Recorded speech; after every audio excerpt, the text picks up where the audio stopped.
Hello all, welcome to another quick learning. Today we're going back to CodeSignal, work on the database SQL coding exercises.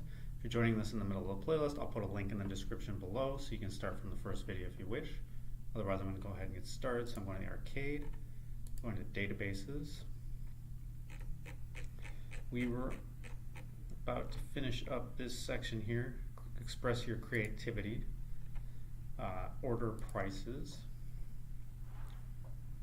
So we have to implement the missing code, which ended up being here.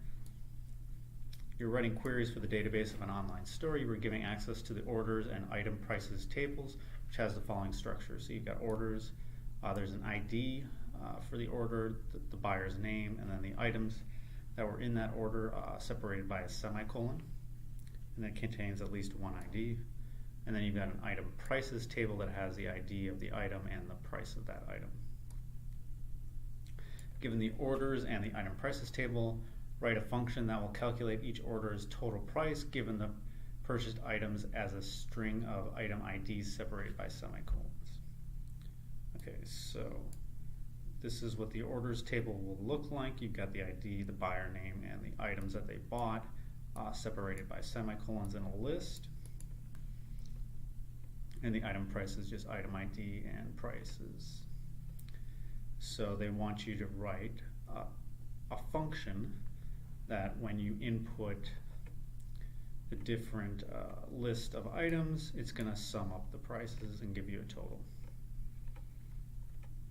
Alright, so let's look at the code here. So they've already written some code here. So they did a drop function if exists called get total.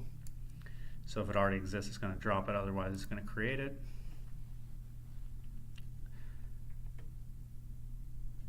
And so it creates this function called getTotal. You're going to put in an argument called items, which is going to be a varchar up to 45 characters. And it's going to return an integer that's deterministic, which means if you give it the same inputs, it will always give you the same output. And then they got the begin and end, and that's where they want you to implement the code. So in this we need a return statement, because this is what we're going to return when we put in the items. What do we want for the sum?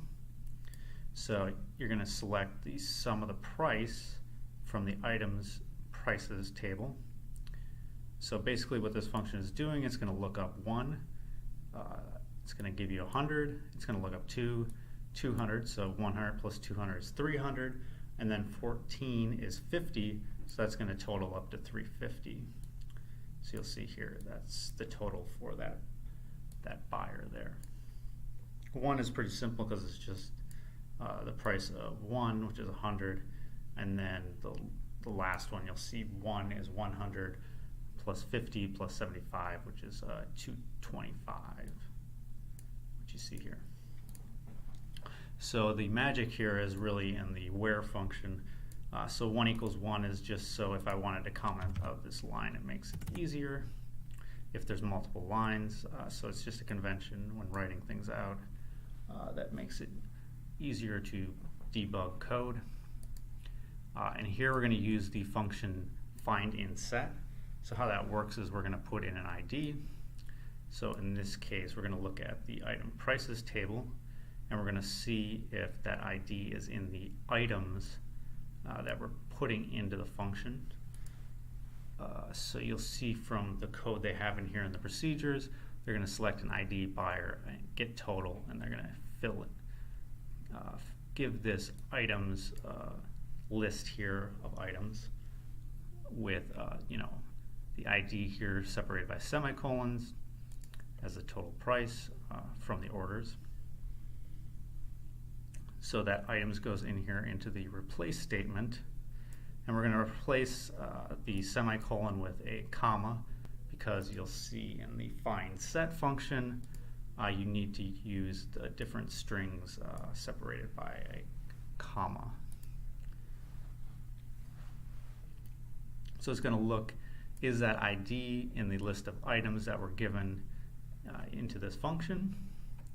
So in this one you're only going to pull up the one item, which is the 100, and this one you're going to pull up 1, 2, and 14 and sum those up. So that's how that works. So I already showed you kind of how it sums those up from that list, and I hope you guys were able to follow along with that. Just remember you have to replace, in this case, the semicolons by the comma just because of the nature of the find in set function. And hope you guys join me for future videos. Thank you very much.